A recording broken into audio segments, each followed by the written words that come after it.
पाटणकर, भीमराव काका, चिन्मय कुलकर्णी, सुनील काटकर, सुवर्णाताई, धनाजी काका, रंजना रावत, गीतांजली कदम, विश्व हिंदू परिषदचे बजरंग दल आणि सर्व भारतीय जनता पक्षाचे सर्व पदाधिकारी आणि ज्यांना विसरलं की काय होतं आणि ज्यांना विसरून चालणार नाही असे माझ्यावर खूप प्रेम करणारे, मिश्किलपणे का होईना माझ्यावर प्रेम करणारे सर्व पत्रकार, इलेक्ट्रॉनिक मीडिया आणि आपण सर्व लोकशाहीतले राजे, जे संपूर्ण जगामध्ये जे लोकांनी केलं। अमृत नोनी आर्थो प्लस ये एक प्रूवन फॉर्मूला है। इसमें मौजूद नोनी फल के गुण और आयुर्वेदिक जड़ी बूटियां शरीर को जरूरी पोषक तत्व देने के साथ साथ हड्डियों और जोड़ों के घिसने, उनमें होने वाले सूजन और दर्द को रोकने में मदद करता है। दर्द मुक्त जीवन के लिए अमृत नोनी आर्थो प्लस। ते छत्रपती शिवाजी महाराजांनी कधी केलं नाही, पण जे छत्रपती शिवाजी महाराजांनी केलं ते जगात कोणालाही जमलं नाही। एकमेव असा एक राजा होऊन गेला, मनाचा दिलदारपणा, पुरोगामी विचार, पराक्रम, जेवढ्या उपमा आपण देऊ त्यांना तेवढ्या कमीच आहे। पण सर्वात महत्त्वाचं म्हणजे लोकांचा सहभाग हा राज्य कारभारामध्ये असावा अशी संकल्पना त्या काळामध्ये महाराजांनी मांडली आणि त्यामुळं आज जे आपण लोकशाही म्हणतो, ज्याला इंग्लिशमध्ये आपण डेमोक्रेसी म्हणतो, हा ढाचा लोकशाहीचा त्यावेळेस त्यांनी तयार केला होता। आणि त्यामुळं संपूर्ण या देशातले काय संपूर्ण परदेशातले सुद्धा लोक त्यांच्यापुढं नतमस्तक होतात। देव तर आपण कोणी बघितला नाही, पण देवाच्या रूपाने निश्चितपणे मला सांगावंसं वाटतं की महाराजांसारखं रूप आपल्या संपूर्ण आपण बघितलं जरी नसलं तरी आपल्या पूर्वजांनी सगळ्यांनी पाहिलंय। महात्मा गांधीजींनी त्या काळात एक विचार दिला होता।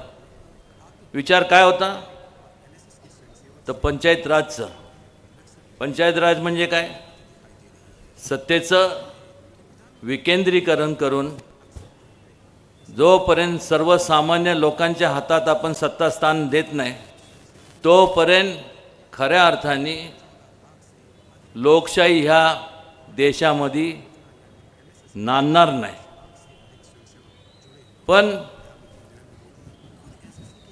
गेले ज्या वेळेस आपल्याला संपूर्ण लोकशाहीची स्थापना झाली, प्रस्थापित झाली, त्यावेळेपासून जवळपास 50 वर्षाचा काळ जर आपण पाहिला तर त्या 50 वर्षाच्या काळामध्ये काय झालं तर महात्मा गांधीजींच्या, छत्रपती शिवाजी महाराजांच्या विचारांना तिलांजली देण्यात आली। विकेंद्रीकरणाच्या ऐवजी केंद्रीकरण झालं, त्याच्यामुळं एकाधिकारशाही आली। पण ज्या वेळेसपासून मोदीजींचं सरकार, भाजपचं सरकार हे देशामध्ये प्रस्थापित झालं त्यापासून आज आपण पाहतो एक वेगळं चित्र पाहतो। खऱ्या अर्थाने पंचायत राजची संकल्पना जी गांधीजींची होती ती आपल्याला आचरणात पाहायला मिळते। मोदीजींच्या नेतृत्वाखाली अनेक वर्षापासून जी घोषणा केली जात होती की गरिबी हटाओ, पण वास्तविक ती फक्त घोषणाच राहिली आणि फक्त लोकांना निवडणुकीच्या काळामध्ये त्यांच्यासमोर जाऊन मतं मिळवण्याचं एक साधन झालं।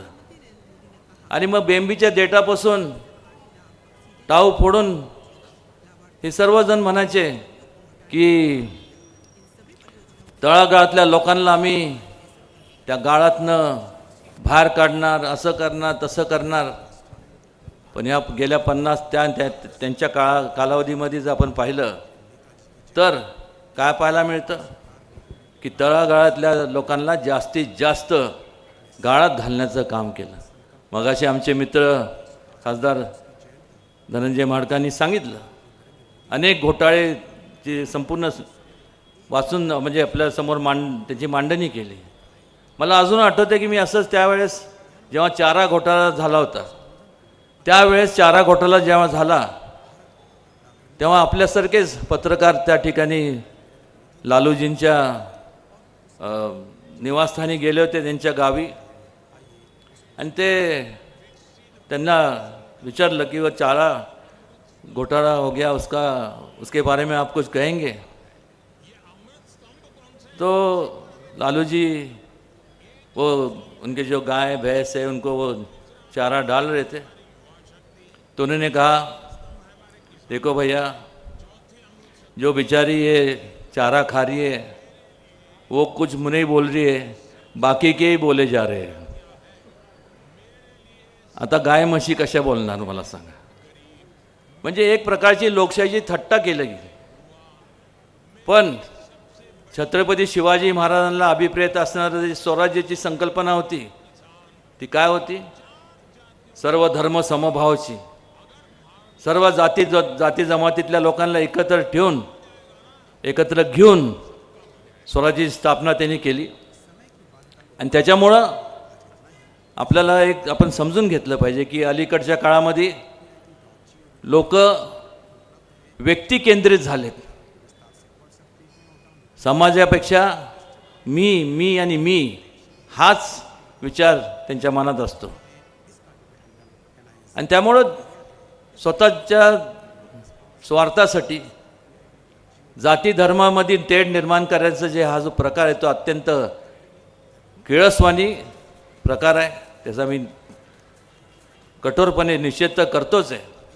हे सांगण्याचं मतित अर्थ एवढंच आहे की आपल्याला समजा हा देश एकत्र ठेवायचा असेल, या देशाला महासत्तेकडे न्यायचं असेल तर फक्त एक आणि एकच छत्रपती शिवाजी महाराजांचा विचाराचा आपण आपला उळशी बाळगून तो आचरणात आणला पाहिजे.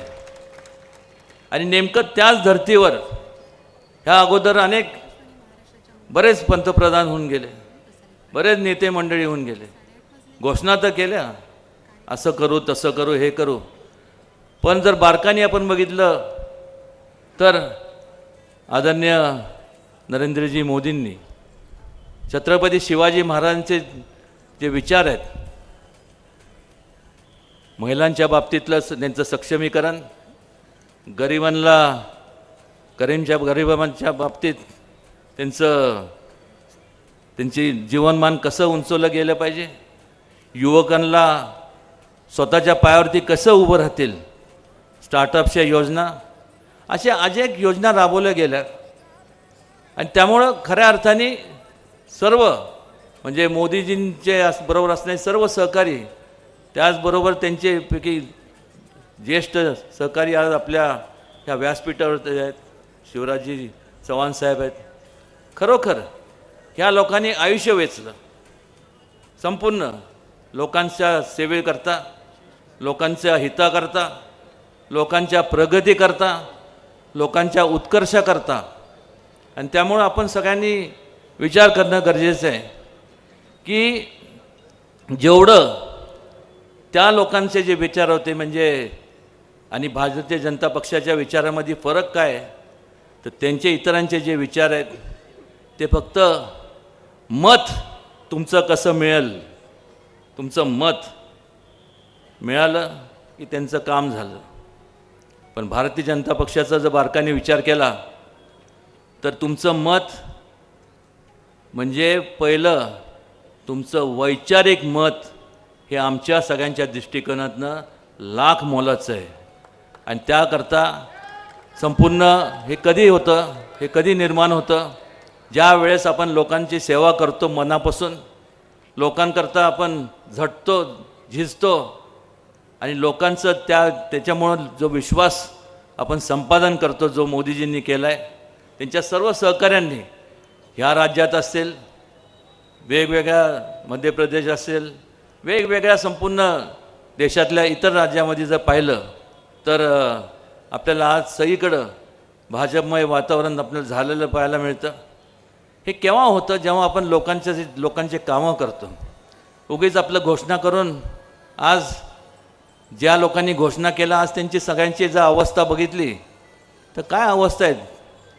म्हणजे अवस्था म्हणण्यापेक्षा एका काळी संपूर्ण म्हणजे एवढं 1-2 लोकांची पार्टी म्हणून ओळखले जाणारे भारतीय जनता पक्ष म्हणजे अटल बिहारी वाजपेयी साहेब, लालकृष्ण अडवाणी साहेब, 2 वरनं आज आपण संख्या बघताय. आणि मगाशी ज्या घोषणा दिल्या, मग धैर्यशील दादा असतील, धनंजय असतील किंवा माझे मित्र जयकुमार असतील, आज 400 पार हे होणारच आहे, हे लिखितच आहे. कारण कामं केल्यामुळं लोक मतदान करतात. नुसतं घोषणा देऊन कोणी मतदान करत नाही. फार वेळ घेत नाही मी आपला, पण एवढंच सांगेन की आज म्हणजे माझं भाग्य मी समजतो की जे अत्यंत एवढं प्रेमळ आणि संयमी आणि त्यांचे विचार खरंच ऐकण्यासाठी आपण सगळे आतुर आहोत असे शिवराजी मामासाहेब हे आज या ठिकाणी आले मला आशीर्वाद देण्याकरता. मी स्वतःला धन्य झालं असं समजतो. आज या ठिकाणी त्यांचं मी पुन्हा एकदा संपूर्ण सातारा आणि शाहूनगरीच्या वतीने, संपूर्ण जिल्ह्याच्या वतीने आणि संपूर्ण महाराष्ट्राच्या वतीने म्हणलं तरी काय हरकत नाही, आज त्यांचं ह्या सातारा नगरीत स्वागत करतो. भरपूर वेळ झाला आहे. पुन्हा एकदा मी एवढंच एक मला सांगावंसं वाटतं, कालही तुमचा होतं, आजही तुमचा आहे, भविष्य काळात त्याचा बदल होणार नाही.